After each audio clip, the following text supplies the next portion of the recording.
Mpenzi mtazamaji wetu ndani ya Mzee Yakobo Sport, tuweze kuangazia tetesi za usajili zinazoendelea kujili barani Ulaya.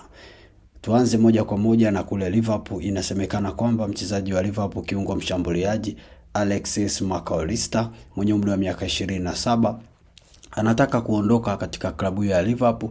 Amewataarifu viongozi kwamba msimu wa joto anataka kutafuta changamoto mpya nje na klabu ya Liverpool.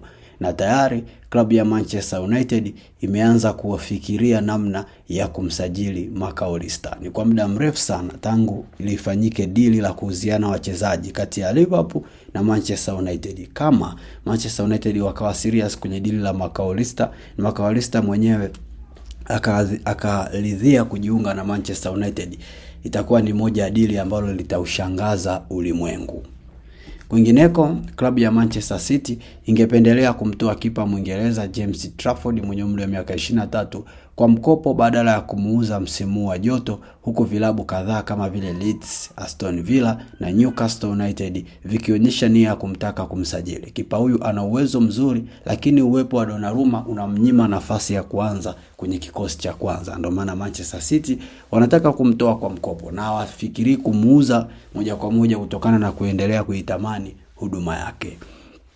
Tukienda paka kule mjini Munich, Ujerumani, Nicolas Jackson ambaye ana umri wa miaka 24, raia wa Senegal anayekipiga klabu ya Bayern Munich kwa mkopo akitokea klabu ya Chelsea, anatarajia kurejea tena darajani Chelsea msimu huu wa joto. Hiyo ni mara baada ya kukosa nafasi ya kucheza mara kwa mara kwenye kikosi cha Bayern Munich, na Vincent Kompany hajamweka kwenye mipango yake ya kumuombea tena nafasi ya mkopo, na ndio maana wanafikiria kuweza kumuuza, kumrudisha kwenye timu yake ya Chelsea. Chelsea ndo wao wataona kama watamuuza mara pengine au watafanya nini juu yake. Twende paka kule Hispania. Klabu ya Athletic Bilbao imeweza kuwataarifu Arsenal kwamba mshambuliaji wao Nico Williams yuko tayari kuondoka klabu yao msimu wa joto. Kwa nini wamewataarifu Arsenal? Hiyo ni mara baada ya Arsenal kuweza kuripoti kwamba wanamhitaji mchezaji huyo kwa muda mrefu, na Nico Williams alikuwa bado hayuko tayari kuondoka Atletico Bilbao, na Atletico Bilbao walikuwa bado hawako tayari kumuuza. Lakini Nico Williams sasa anataka kutafuta changamoto kwenye timu kubwa, na ndio maana Arsenal wamearifiwa kwa kama Arsenal ule mpango wao wa kumtoa Martinelli ukifanikiwa, wataweza kumchukua Nico Williams kutoka klabu ya Athletic Bilbao.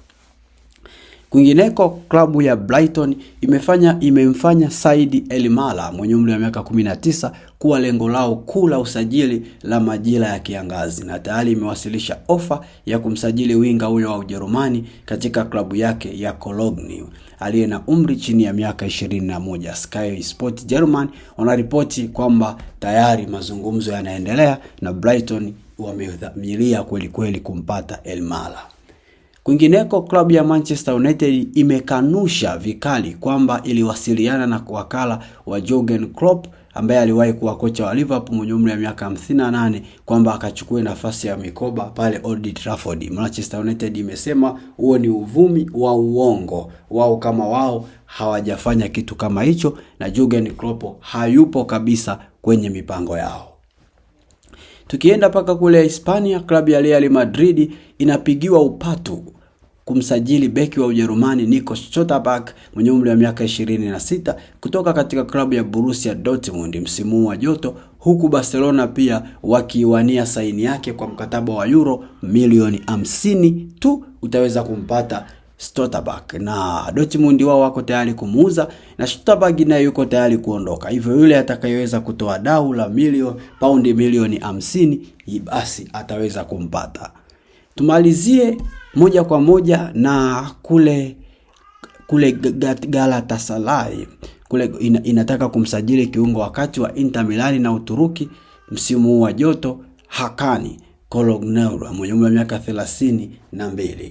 La Gazzetta dello Sport wanaripoti kwamba Galatasaray wameanza mawasiliano ya kumnasa mchezaji huyo. Basi tumefika tamati ya tetesi za kimichezo kwa siku ya leo, na kukaribisha uweze kusubscribe channel yetu kwa kubonyeza kitufe kilichoandikwa neno subscribe ili uweze kuendelea kupata update zetu kwa ukaribu zaidi. Bye bye, tukutane tena wakati mwingine.